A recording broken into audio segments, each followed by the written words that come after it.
small effort. 1 degree lang. Amen.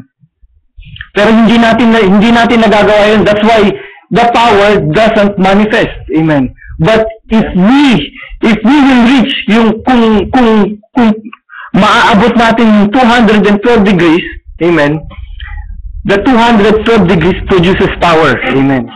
Ano kaibahan? Praise God. Kung titignan natin, parang 1 degree lang naman. Parang gano'n. Kung iisipin mo, kung bibigyan mo ng comparison.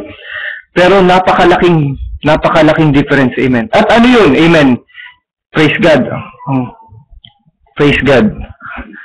Pagbabasa ng, amen, pagbabasa ng salita ng Diyos, pagbabasa ng mga message, amen, pagbabasa ng, praise God, it's just a small effort pero nakakalimutan. And hindi po ako, kaya po nasasabi ko rin yan dahil may mga pagkukulang din po ako, amen. Nakakapagtanong din ako, Panginoon, bakit ganon? And then soon we realize that God will speak to us when God reveals His word. Nalalaman natin na may mga kalooban ng Diyos na dapat nating, amen, na dapat nating tuparin, amen. Praise God. And in closing, amen.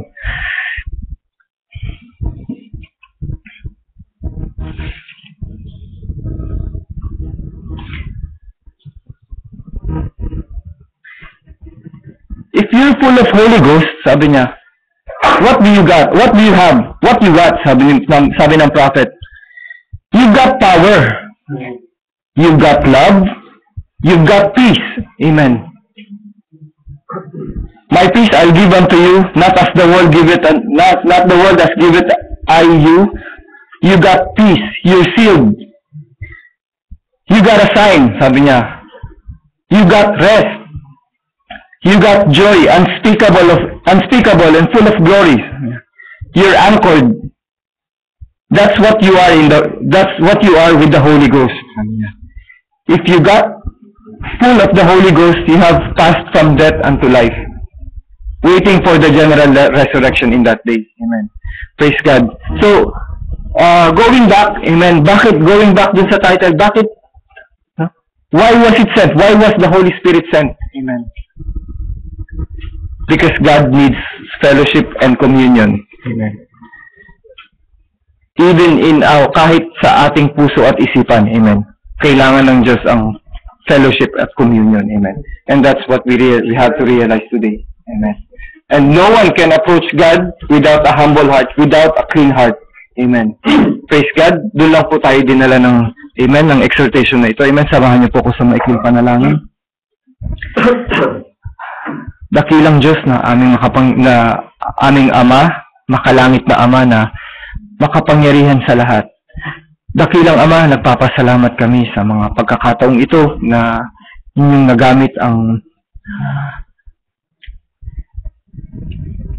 sisidlan na ito, Ama, sa paghahatid ng inyong mga mensahe sa umagang ito. Panginoon, kahit man ako may mga pagkukulang, may mga kakulangan, Panginoong Diyos. Subalit sa pamamagitan ng inyong biyaya, ang mga pagkukulang na ito ay napupunuan, Ama. Sa umagang ito, aking inilalapit sa inyo ang gawaing ito, ang aking mga kapatid, ang mga anak mo na naglilingkod ng tapat, naglilingkod ng kanilang buong puso at kalakasan, Ama, na huwag mo kaming kalimutan, Panginoong Diyos. Remember us, O Lord, with all this effort that we're doing, Ama. Remember us, Lord. Salamat po, Ama, sa inyong patuloy na pagbibigay sa amin ng inyong biyaya at patuloy naming idinadalangin ang nalalabit ang oras ng gawaing ito, na ikaw ang siyang patuloy na maghayag, ikaw ang siyang patuloy na kumilos, ikaw ang siyang patuloy na aming mapuri, maitaas at masamba, Ama. Salamat po, Ama. Ito po ang aming dalangin sa matamis na pangalan ng aming Panginoong Kristo Jesus. Amen. Praise God.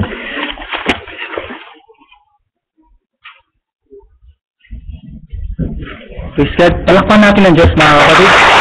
Hallelujah.